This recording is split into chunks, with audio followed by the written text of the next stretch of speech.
Roving Report. Roving Report keeps you informed with up-to-the-minute, in-depth news stories from around the world. An award-winning program. Roving Report, Wednesday, 9:30 on Sky News.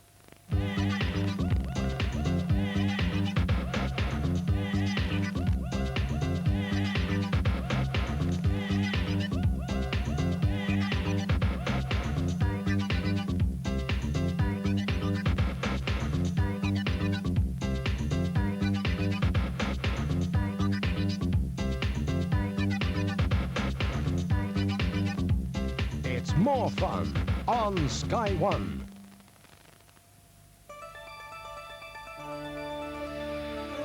This is Sky One, part of the Sky Television Network.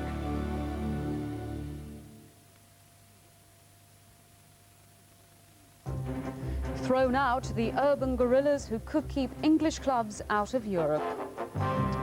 The victory the hooligans missed, England through at the last. And aerospace sweeteners to buy Rover declared illegal by Europe.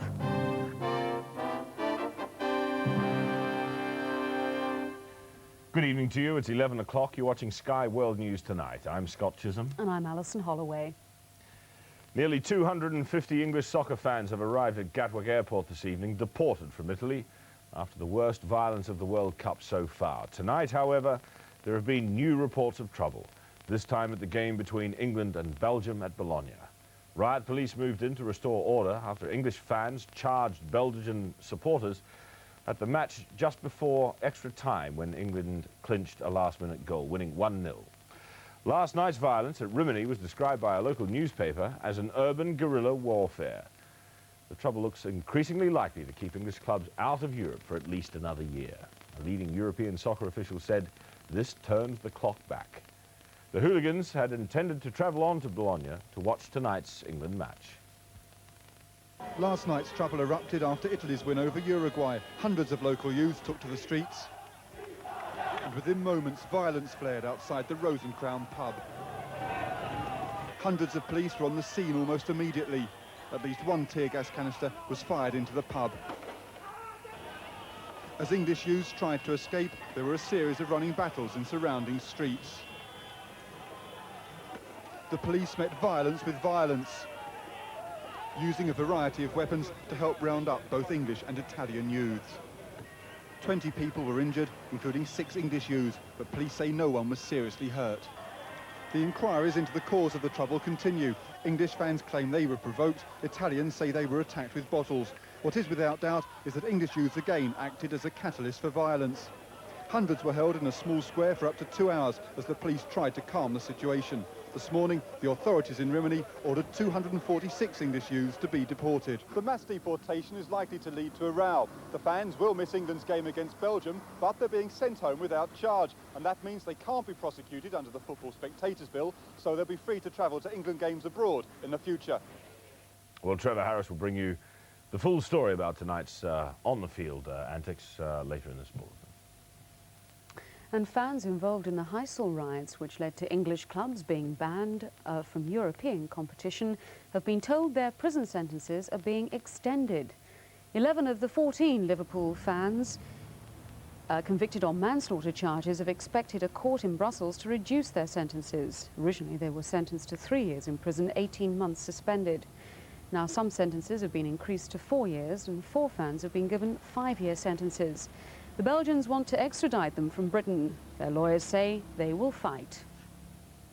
What I hope from the defendant's point of view is, having this matter dragged on for 5 years, the prospect of it dragging on even longer and their incarceration for these offences is appalling.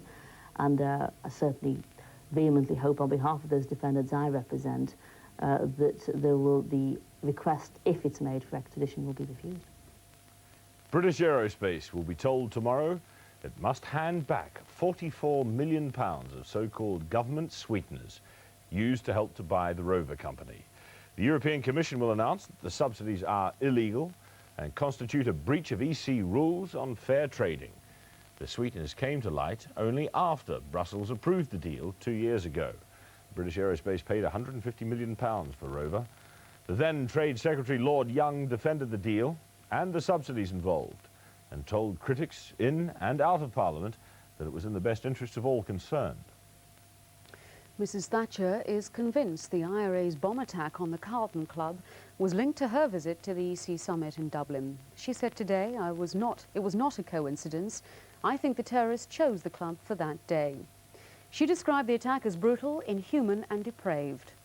And the Home Secretary, David Waddington, called the IRA the worst villains in history. The IRA said they carried out the attack and warned that no member of the government would be safe until Britain pulled out of Ireland. Anti-terrorist officers and forensic experts who examined the devastation at the Carlton Club this morning now know that the 15 pounds of Semtex high explosive were planted inside the main entrance but outside the security door, blasting against the wall. Patient sifting through the debris for clues about the IRA bombers is the next stage, and this could take weeks. But there's also a hope that this video camera outside the entrance may have captured the terrorists on film, anything up to an hour before last night's explosion. The security aspect is one that the club, with its close Tory affiliations, must now examine. Well, I mean, we do everything we can, and I'm sure everything was done last night. But after all, if you look, take every building in this street or anywhere in London, there's only a limited amount of security which civilian organizations, clubs, shops, and the rest can possibly take. We've taken all the security precautions that any club can possibly take, but you can't guard against something like that.